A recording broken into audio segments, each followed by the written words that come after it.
ரொம்ப தெரிஞ்சவங்க இல்ல ரொம்ப வேண்டப்பட்டவங்க யாராவது அந்த இதுல இறந்தாங்களா? ஆமாம் என் மச்சினை லட்சுமணன். லட்சுமணன். ஆமாம் இந்த லதான்னு தங்கச்சி தான் பெரியப்ப மகா. அவன் மட்டும் டயருக்கு இடையில மாட்டிக்கிட்டா. அதுக்கு டயருக்கு இடையில மாட்டினோடனே நாங்களும் எவ்வளோ முயற்சி பண்ணோம் எடுக்க முடியல. அவன் தான் அந்த பிள்ளை லதா பிள்ளைய உள்ளேருந்து லேசாக நவுட்டி எல்லாம் இது பண்ணி அவனுக்கு பாரத ரத்னா விருது நம்ம கொடுத்தாங்க. அவர் நினைச்சிருந்தா அவர் தப்பிச்சிருக்கலாங்களா? அது நடந்தது தப்பிக்கனாலும் அவனால் முடியாது.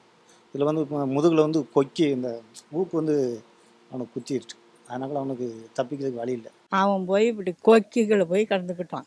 கொக்கிகளை கலந்தவொடனே இவனை பிடிச்சி இழுக்க போயிருக்குவா. என்னை இழுக்காதங்கா, வண்டி சாஞ்சிட்டு வண்டிக்குள்ளே நான் கொக்கிகளை ஆப்பிட்டுக்கிட்டேன், இப்படி கோர்த்துக்கிட்டான்.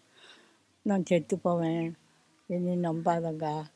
அவன் பேர் லட்சுமணன். மாப்பிள்ளை நான் மாப்பிள்ளை பையன் அப்படி ஒரு அளவு.